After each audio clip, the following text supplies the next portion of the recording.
क्या साढ़े साथी में शनिदेव खोलेंगे किस्मत का ताला, या सब कुछ हो जाएगा बर्बाद। ये साढ़े साथी क्या है, कब होती है, अच्छी है या बुरी है, साढ़े साथी में क्या करना चाहिए क्या नहीं करना चाहिए। मैं सुमित पाराशर आपके इन सब प्रश्न का उत्तर देने के लिए आ गया हूँ। साढ़े साथी को समझने से पहले हमें यह समझना होगा कि गोचर क्या होता है। गोचर से तात्पर्य है ग्रहों का एक राशि से दूसरी राशि में प्रवेश करना। अब इसके लिए अलग अलग ग्रहों की अलग अलग गति होती है और अलग अलग समय होता है। उदाहरण के लिए चंद्रमा मात्र 2.5 दिन में अपनी राशि बदल लेता है। उसी प्रकार से शनि, जिनकी सबसे धीमी चाल है, वो एक राशि से दूसरी राशि में प्रवेश करने के लिए पूरे 2.5 साल लेते हैं। अब संस्कृत में धीरे को कहते हैं शनय, तो इसी से इनका नाम पड़ा शनि। साढ़े साथी नाम से ही स्पष्ट है, जब 2.5 साल में राशि बदलने वाले शनि अपना प्रभाव 3 राशियों तक हमारे ऊपर कुछ अधिक रखते हैं, तो 2.5 मिलकर बन जाता है 7.5। जब शनि हमारी राशि से एक राशि पहले हमारी राशि में और हमारी राशि से एक राशि बाद होते हैं, तब हमारे ऊपर 7.5 शुरू होती है। उदाहरण के लिए इस कुंडली में 10वीं राशि में चंद्रमा है, जिसका मतलब ये जातक की राशि मकर राशि हुई, जिसको हम कैप्रिकॉर्न भी बोलते हैं। तो जैसे ही शनिदेव 9वीं राशि में आएंगे तो इसकी 7.5 शुरू हो जाएगी, और 2.5 साल बाद जब वो 10वीं राशि में आएंगे तब भी इसकी 7.5 चल रही होगी। फिर 2.5 साल बाद जब वो 11वीं राशि में जाएंगे तब भी इसकी 7.5 चल रही होगी। तो इस प्रकार से 7.5 साल के लिए शनिदेव अपनी विशेष कृपा इस जातक पर बनाए रखेंगे।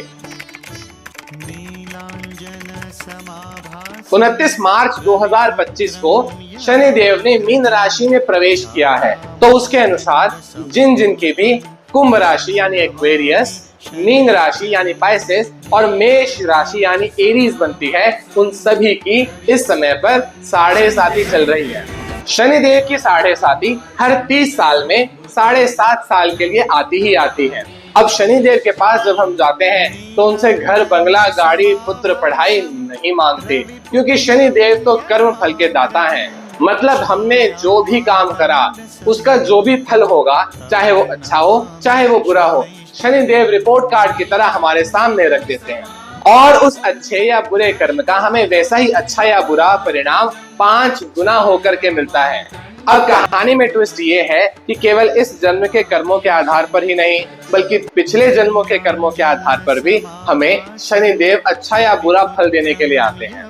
तो जिनकी भी कुंडली में शनि ग्रह है, उसका नक्षत्र और उपनक्षत्र अच्छे होंगे, उन्हें 5 गुना अच्छा फल मिलेगा, और जिनकी कुंडली में ये अच्छे नहीं होंगे उन्हें 5 गुना खराब फल मिलेगा। अगर आपको भी आपकी कुंडली में शनिदेव की क्या स्थिति है ये जानना है, तो स्क्रीन पर दिए हुए इस नंबर पर अभी फोन करके अपनी अपॉइंटमेंट बुक कीजिए। जवाहरलाल नेहरू, डोनाल्ड ट्रंप, नरेंद्र मोदी, ये ऐसे नाम हैं जिन्होंने 7.5 के समय पर ही अपने जीवन में ऊंचाइयों को छुआ है। साथ ही प्रियंका चोपड़ा जैसे बड़े स्टार्स की किस्मत भी 7.5 के समय में ही चमकी है।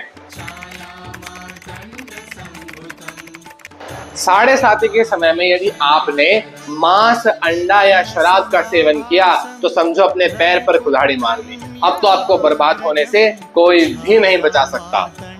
कभी किसी का हक नहीं मारना चाहिए और ना ही कभी किसी को सताना चाहिए। वैसे तो 7.5 में करने के लिए बहुत सारे उपाय हैं, परंतु ये 2-3 हैं जो मुझे बहुत पसंद हैं। शनि से संबंधित चीजों का दान करें, जैसे काली उड़द की दाल। अब काली उड़द की दाल अगर आप किसी को देते हो तो ना जाने वो कब उसे खाएगा, तो उससे अच्छा है कि आप 1 प्लेट बड़ा सांभर लेके किसी भी गरीब को खिला दीजिए।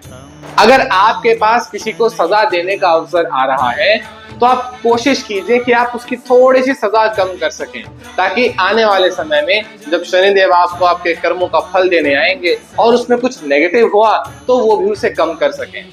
और शनिदेव का सबसे उत्तम उपाय, शनिवार के दिन शनिदेव के मंदिर जाइए, उन पर तेल चढ़ाइए, वहां पर एक दीपक लगाइए और हाथ जोड़कर नहीं, हाथों को पीछे बांध करके शनिदेव से कहिए कि हे शनिदेव, जाने अनजाने में मुझसे जो भी भूल हुई है, जो भी पाप हुए हैं, उन्हें आप क्षमा करो।